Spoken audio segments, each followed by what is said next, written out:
crazy stuff that's going to happen today. It'll be interesting to see how it works out. So someone in chat says, hey, wait, we're the Kingdom of Burgundy? When did that happen? Okay. So many things. So we are currently playing as Emperor Andre of Francia. Now, we are not the Emperor of Francia. We're the Emperor Consort. We are married to the Empress of Francia. How did we get here? Well, first what we did is first we seduced her. Then we murdered her husband. Then we divorced our wife, which is really easy to do because we were cousins and the Pope was like super for breaking up the incestuous relationship. Then, did we murder one of her heirs? Yeah, my empress, the empress that I married, had a son as an heir. I think we murdered him, and we had a son as an heir as well. We disinherited him. And just under the limit of fertility, we had a baby together, a son together, which was a huge get. Prince Cyborg of Burgundy is my heir and her heir. He and sole heir, despite the fact that we're still all running a Confederate partition because it's still fairly early on, he is going to inherit the entirety of the Empire of Francia, as well as every single title that I own. Weird looking lady. Well, she's had a bit of a rough time. She's currently one-eyed, wounded, drunkard. There's a lot of stuff going on with Empress Margarita here. Whenever she dies, Cyborg is going to become the Emperor of Francia. And then whenever I die, Cyborg is going to become the king of quite a few things. Why are we Burgundy right now? Well, when we inherited to Emperor Andre, he happened to have, he was already, I think, the king of Burgundy, or something of that nature. He's also the king of Scotland, and the king of Brittany, and the king of Wales. He's got a lot of titles. He just happened to have Burgundy as his primary when we took over, and we're like, you know what? Sure, just to mix it up, because we played as king of 3 different things at this point. The only thing that hasn't come up yet is the Kingdom of Wales as a primary title. Maybe we could flick to that temporarily before we do anything else. We could murder our wife, but I don't think there's any real reason to do that. I mean, the thing is, Cyborg's only 3 years old currently. Having him ascend to be the Emperor of Francia too early might be a bit on the awkward side. He might be a little too weak and a little too vulnerable. I think it actually is going to pay off to delay for as long as we can. Now, the interesting question will be, what would happen if my wife, because my wife is older than me, she's 49, I'm 33. If she were to die, we would probably want to accelerate our own demise. I'm not saying we'd hit the suicide button or anything like that. But we might take a few more risks. We might make sure we're leading armies all the time or something like that. I don't know. I don't know what's going to happen. Now, currently we are in 2 wars. Technically, they're not wars against me. They're wars against Francia. If Francia loses these wars, she will lose some territory. The Empress will lose some territory, which isn't necessarily ideal for us, because theoretically it's our future territory. But in terms of finances and army strength and things like that, we were kind of derping around over there, and it was just starting to be a little too difficult. The enemy armies are, in fact, quite large. You can see here, 8k, another couple of k there, about another k there. We've got another maybe 5-ish over there. These are not people we're actually at war with, although we're hostile because it's orange. So there's a lot of stuff over there, and we weren't doing a very good job of grouping up with our allies. She doesn't have a whole lot of troops available anymore. So it's like, you know what? I'm just going to take my toys and go home, and that's going to be fine. If she loses this war, it's hardly the end of the world. Yeah, let the queen live to fight wars to avoid all the macro. I mean, there might be that. Now, here's the thing. Originally, before we did our sneaky plans to marry the Empress of Francia and get a baby that way, we had planned on taking over more of Britain so that we could form our own empire, because we had so many kingdom titles and would eventually be a problem. Now the problem is we are going to have an empire title if we go and conquer all of Great Britain, or significant portions of Great Britain and or Ireland, for example. Eventually, we'd become eligible to form the Kingdom of Britannia, which means at some point there could be a succession thing where it splits between the 2 empires. Thing is, I think I'm kind of okay with if that happens, because it might lead to a more interesting story. And of course, what we'd still love is to go and conquer Ayr, which is now part of a giant Ghana, right? Ayr was somewhere over here, I think. I don't know where the province of Ayr is. But anyway, they were independent up until the end of the stream, actually. I didn't even realize they'd been swallowed up at some point. But that, grand goals might be something like that. The other thing I'm thinking of is this. Not necessarily the death of Andre, but let's say we take over a cyborg. We play through Cyborg's life, and when he dies, what if we did something really crazy? Went to the Switch character, went to observe, let the game run on max speed for like 50 or 100 years or something, and then start playing again. Still in the Cat Pet Dynasty, but just to shake things up. Just especially because, you know, we don't necessarily want to play as one giant big blob. It might be more interesting if the dynasty sort of, if the kingdoms sort of break up again, and then we can kind of rebuild it once more. And that might be kind of interesting to see. In any case, for now, I think we can just go ahead and unpause. We're looking after some affairs at home. There's a little bit of civil war here between some of my duchies, I believe, which is why this one's differently colored. It's still part of the Kingdom of Burgundy, but I think they're having some internal conflict or something like that. I wouldn't mind going and smashing some more over here, but I think more than anything, we're just happy rebuilding our income. Well, actually, our levies are most of the way back to full strength. And just doing a little bit of development, hoping that everything is going to be okay. Yeah, see, running the clock is interesting. One of the favorite things I like to do, that I discovered, you know, late in CK2, was the fun of starting from a bookmark, but not picking a player right away. Starting in observe mode, letting the game run for 50 or 100 years, then making a save there, and then picking a character to play at that point. Because you're going to get a world that is going to be quite a bit more randomized, people are going to have some interesting claims and things like that.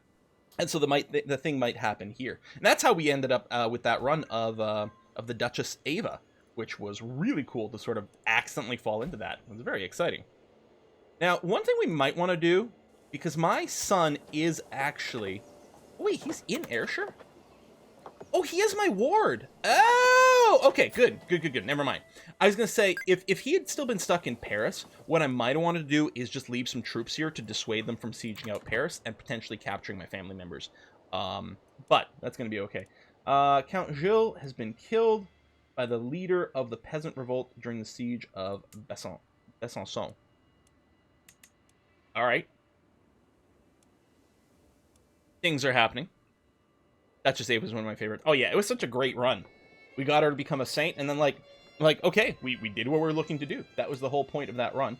How are we feeling faith-wise versus money-wise? I think money maybe more than faith right now. I can imprison a lot of prisoners.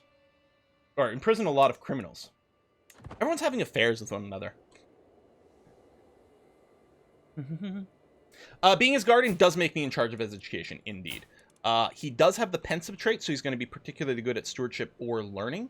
Let's take a look, actually, and maybe consider everyone having affairs. The seduction focus, or the seduction actions, the AI doesn't too much, and they're too easy, so things are kind of wonky. We've done a focus on learning. I'm thinking I might want to have him be stewardship focused, so that we can run... I guess our first character was stewardship focused. I don't know, maybe he could go scholar? Something like that. Maybe we still put him learning. I don't know. We got some whiskey and chocolate coming in. My own volume, I just realized, is low. Okay. This is fine-ish.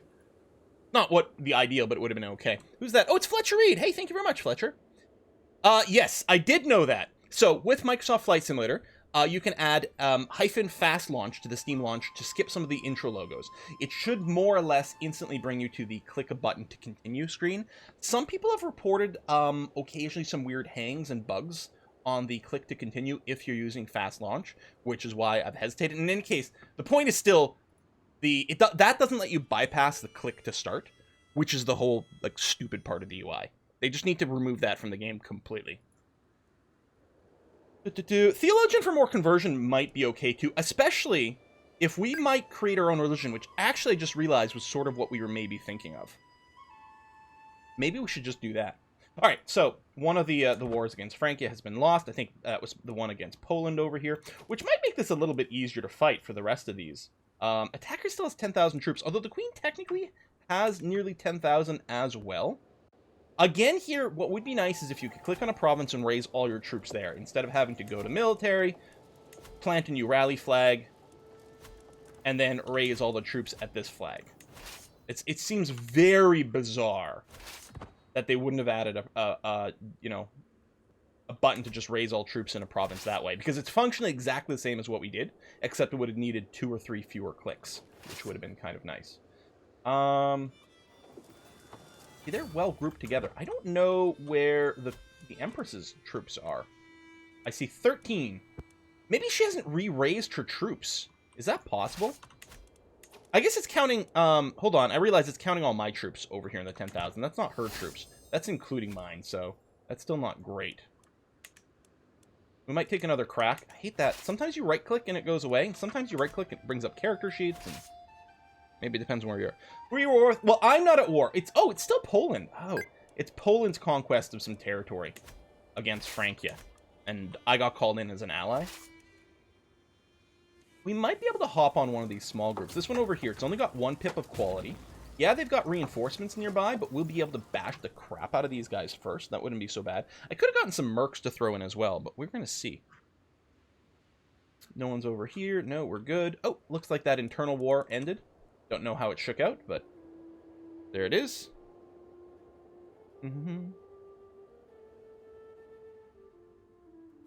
The thing is, there's no really higher volume. Like, if I look at my mic, it basically is right on the edge of clipping as is. I could raise the in-game volume, but I don't know if there's just like a volume output boost I could use. Because I do see what you're saying. It's a little on the quiet side. I'm even using a compressor to try to keep it a little higher on the mic stuff, but yeah.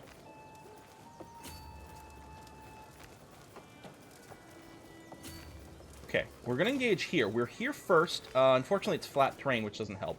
We are going to be engaging the 23k army, or 2.3k army, nearly 2.4. They have a little higher quality, in fact, as good as mine.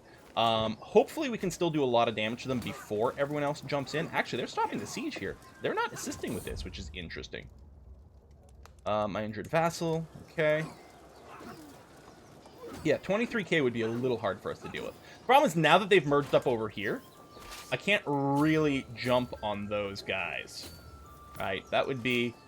Chances are even... it says I got the better commander, more traits, higher quality, more men-at-arms. Oh, they've only got 1 pip of quality running. You know what? Actually, I think we can take them. Let's give it a try. Far from home. A stranger is brought before me. She has been waiting outside the castle gates for a week, my liege, my guards inform me. The woman bows deeply. My name is Litava, your highness. I've traveled far and wide and have seen many things, but I'm wary of the road. If you allow me to stay, I will happily share my knowledge of the world with you and be your loyal servant. So if this were CK2, I'd be totally ready for some sort of weirdly demon-possessed person. Now, she's got some sort of, foreign religion and foreign culture. Embrace God, this will be your home. Oh, we could get her to convert to Catholicism. She'd become a courtier. She doesn't have any, particularly impressive stats. But she'd like me. I'd get a hook. The more the merrier. She'd really like me, but I wouldn't force her to convert. Or we have no room for the likes of you. I would get stressed because I'm compassionate and gregarious. That makes perfect sense. If I'm both compassionate and gregarious, how could I turn this poor woman away? You just had a whole family come into Ireland from Russia? Wow. Prepare to play some chess. Yeah, exactly, right? No, embrace God and this will be your home. Let's keep a little pin on her. Litava, because I'm quite curious as to where that's going to end up. The Battle of Krems is continuing. We have a slight edge still. Numbers are still in our favor. It's creeping towards the direction we want. It's going to be a bloody battle. We should hopefully come out ahead, but it is going to be bloody. We do have some light horsemen, which is going to be great fighting on the plains here. Oh, a vassal got injured.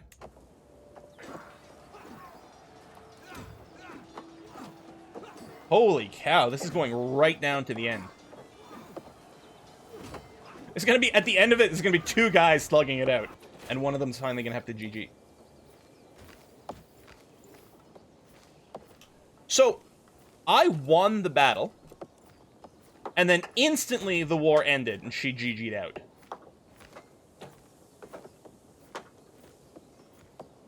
I mean, again, it's only part of one duchy, but it is a little bit weird and annoying. Like, thanks, you couldn't have, maybe we could have turned it around. Maybe we couldn't.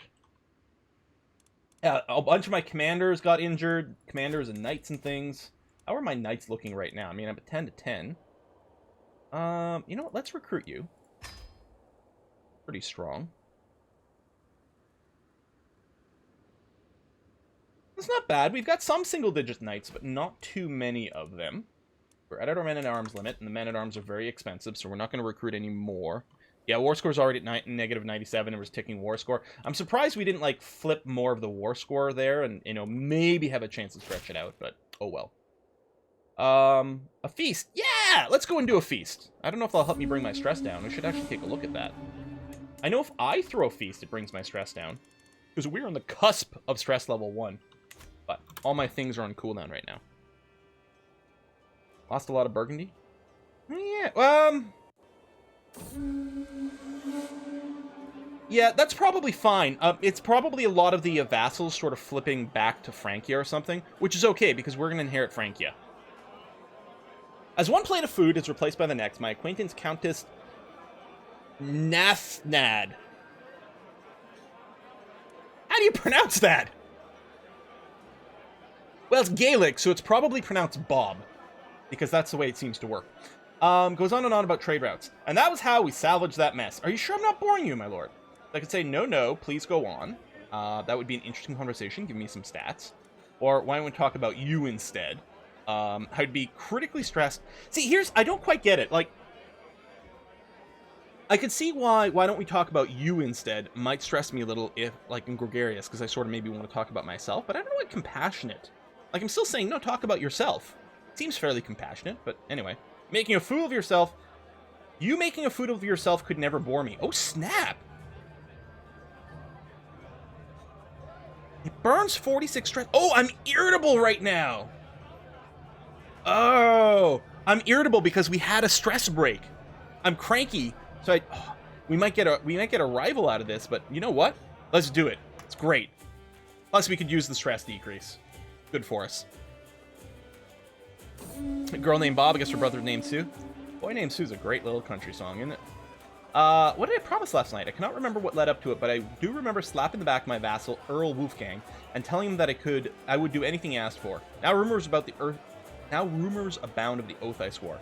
Do I get a weak hook?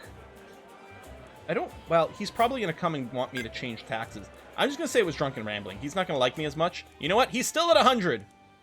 Fine. Get her as a rival, then murder her, losing more stress. I mean, that's true. You do lose stress when your rivals die. I currently do have a rival already, Countess Solène.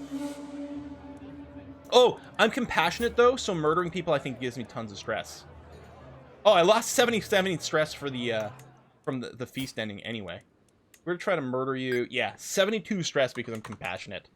That's the thing. I had to do some, like, murder time, fun time to arrange all this Francia stuff.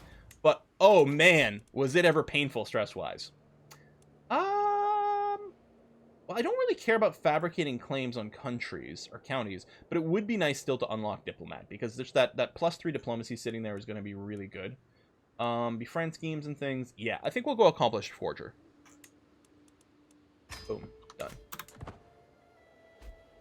Yeah, 0 stress now. I'm not looking to start necessarily a new war. I want to just sort of build things up, make sure we're stable, especially for whatever might come next. Francia might get declared war on again. She's not the most powerful currently. Look at this. She can only raise 3,300 troops.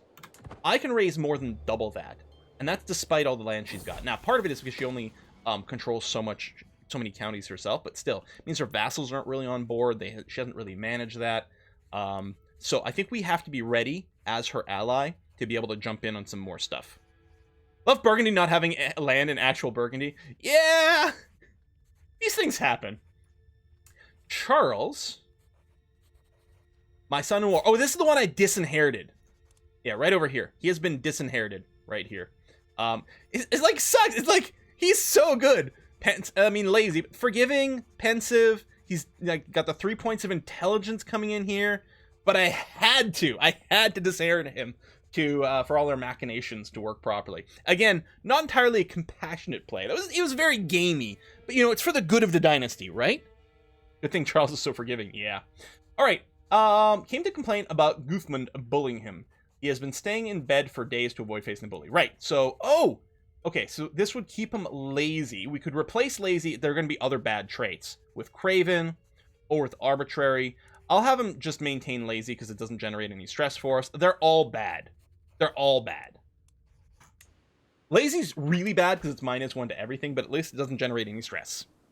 I feel since he's lazy and forgiving, he won't mind being disinherited. Maybe. Although he only just became lazy now, really, right? It's like, well, if I have nothing to look forward to, then what's the point of anything? I'll just sit on the couch all day. He's got that 2020 mood going on real strong right now. Shy Wars. Shy's pretty bad, but we're learning that Compassionate is pretty rough. In terms of limiting certain actions. Which is good. Like, all the traits feel like they have a pretty significant impact in CK3. Probably more than CK2.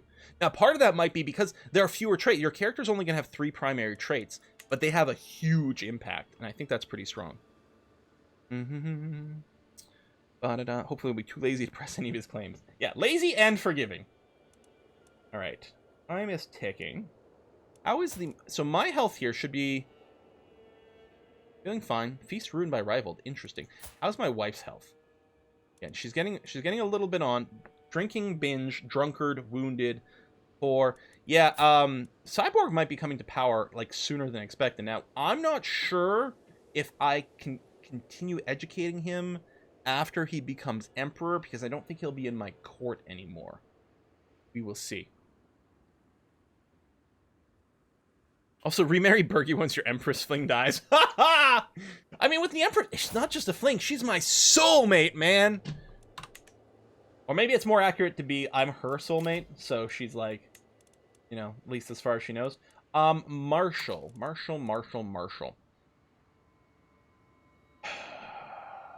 Simon's not a powerful vassal.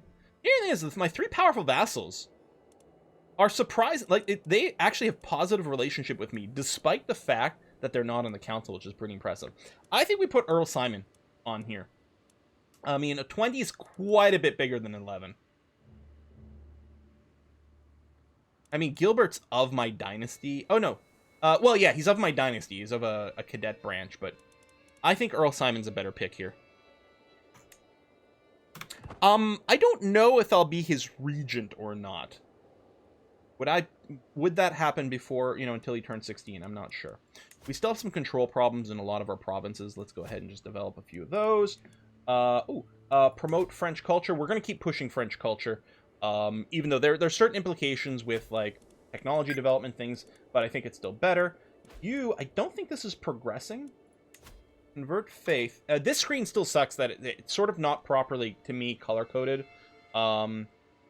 And it should also color code. Here we actually can't convert to this province. It's not possible. We have negative monthly progress. I mean, we could still stick someone here, but that's kind of crap. If we go here, 30 years, but it might change as different fervors change or our thing stuff. I'll send them to convert over here.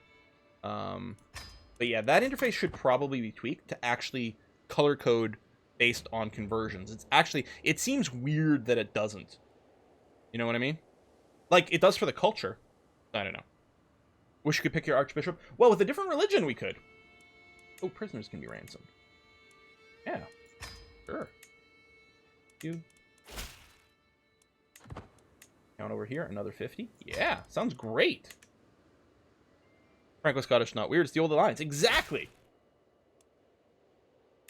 Hey, money's going up. I don't want to spend... I think I want to keep at least $1,000 here, because when we do go to war, our men-at-arms are very, very expensive. Very, very expensive. Yeah, taking the old alliance between Scotland and France new levels. Yeah, France didn't actually do culture conversions so much, but...